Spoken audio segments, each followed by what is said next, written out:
আচ্ছা, ইতিহাসে তো অনেক বড় বড় চরিত্র আছেন, তাই না? কিন্তু কিছু চরিত্র এমন থাকে যাদের জীবনটা গল্পের চেয়েও বেশি অবিশ্বাস্য, এতটাই যে একসময় সেটা কিংবদন্তি হয়ে যায়। আজকে আমরা ঠিক এমনই একজনকে নিয়ে কথা বলবো, ইমাম আলী। এমন এক ব্যক্তিত্ব যার প্রভাব ইতিহাস আর বিশ্বাস দুটোকেই একেবারে ভেতর থেকে গড়ে তুলেছে। কিন্তু আমাদের আজকের আলোচনার একদম কেন্দ্রে রয়েছে একটা অদ্ভুত কিন্তু খুব গভীর প্রশ্ন। আচ্ছা ভাবুন তো, একজন মানুষ কতটা প্রভাবশালী হলে, কতটা অবিশ্বাস্য ক্ষমতার অধিকারী হলে একদল মানুষ তাকে মানুষ ভাবা ছেড়ে দিয়ে একেবারে ঈশ্বরের আসনে বসিয়ে দেয়? এই যে বিশাল একটা রহস্য, এর মধ্যেই কিন্তু লুকিয়ে আছে ইমাম আলীর সে মহাকাব্যিক জীবনের আসল গল্পটা। এই যে তাকে ঈশ্বর ভাবার ধারণা, এর শুরুটা হয়েছিল আবদুল্লাহ ইবনে সাবা নামে এক ব্যক্তিকে দিয়ে। তিনি ইমাম আলীর ব্যক্তিত্ব, তার শক্তি আর তার জ্ঞানের গভীরতা দেখে এতটাই অবাক, এতটাই মুগ্ধ হয়েছিলেন যে তিনি প্রচার করতে শুরু করেন, আলী কোনো সাধারণ মানুষ হতেই পারেন না, তিনি নিশ্চয়ই ঈশ্বরেরই কোনো রূপ। কিন্তু মজার ব্যাপার কি জানেন? সবচেয়ে আশ্চর্যের বিষয় হলো ইমাম আলী নিজে এই ব্যাপারটা একদমই মানতে পারেননি।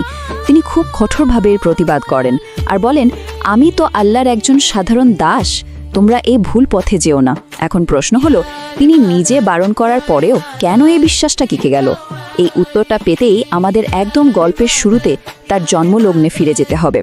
চলুন তাহলে ফেরা যাক একেবারে গোড়ার কথায়। কিভাবে এই কিংবদন্তির জন্ম হলো? আসলে তার জীবনের শুরু থেকেই এমন সব ঘটনা ঘটতে থাকে যা তাকে ৮-১০ জন সাধারণ মানুষের থেকে একদম আলাদা করে দিয়েছিল। সবকিছু শুরু হয় তার জন্ম দিয়ে, যা নিজেই এক অলৌকিক ঘটনা। পবিত্র কাবার ভেতরে তার জন্ম হয়।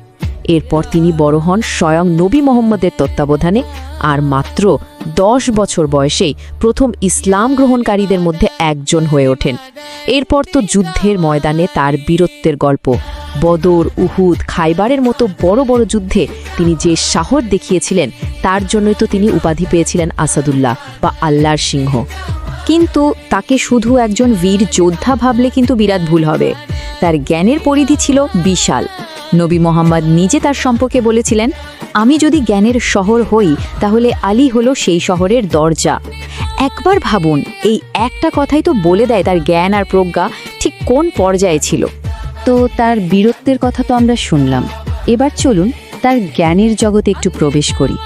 এমন সব জ্ঞান আর দূরদর্শিতার কথা যা আজকের দিনেও মানুষকে অবাক করে দেয়।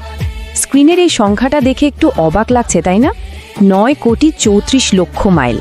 বলা হয় আজ থেকে প্রায় ১৪০০ বছর আগে ইমাম আলী পৃথিবী থেকে সূর্যের দূরত্ব কত তা গণনা করেছিলেন। তার গণনাটা ছিল এমন, একটা আরবি ঘোড়া যদি ৫০০ বছর না থেমে দৌড়াতে থাকে তাহলে সে সূর্যের কাছে পৌঁছাবে। আর অবিশ্বাস্য ব্যাপার হলো, আজকের আধুনিক বিজ্ঞান যে দূরত্বটা বের করেছে তা ইমাম আলীর সেই গণনার সাথে প্রায় হুবহু মিলে যায়। ভাবা যায়? কিন্তু এখানেই শেষ না, আরও আছে। কিছু সূত্র অনুযায়ী তিনি এমন সব বৈজ্ঞানিক ধারণার কথা বলে গেছেন যা আবিষ্কার করতে আধুনিক বিজ্ঞানের লেগে গেছে শত শত বছর। যেমন ধরুন, আমাদের চারপাশে যে অদৃশ্য জীবাণু ঘুরে বেড়াচ্ছে, সেই অণুজীবের ধারণা, বা আলোর এমন তরঙ্গ যা আমরা খালি চোখে দেখি না, মানে ইনফ্রারেড। এমনকি এপিজেনেটিক্সের মতো জটিল ধারণাও, যে বাবা মায়ের মানসিক অবস্থা বা বন্ধন তাদের সন্তানদের উপর প্রভাব ফেলে।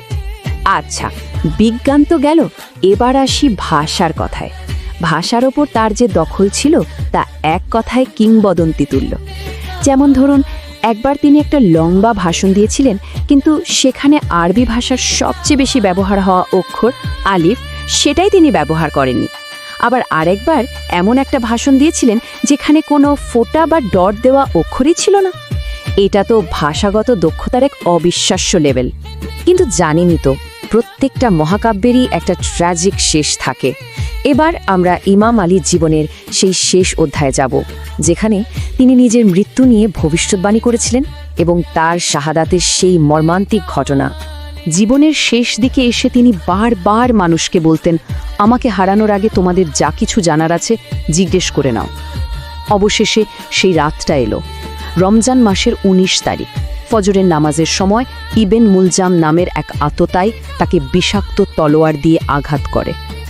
কিন্তু মারাত্মকভাবে আহত হয়েও তার প্রথম নির্দেশ কি ছিল জানেন? নিজের হত্যাকারীর সাথে যেন ভালো ব্যবহার করা হয়। একেবারে মৃত্যুর দোরগোড়ায় দাঁড়িয়ে তিনি বলে যান, যদি সে আততায়ী বেঁচে যায় তাকে ছেড়ে দিও, আর যদি সে মারা যায় তবে তার শরীরের কোনো অঙ্গহানি করো না। এই পর্যায়ের ক্ষমা আর মহানুভবতা সত্যিই তার চরিত্রকে এক অন্য মাত্রায় নিয়ে যায়। বিভিন্ন সূত্র থেকে জানা যায় তার মৃত্যুর পর প্রকৃতিও যেন শোকে ভেঙে পড়েছিল।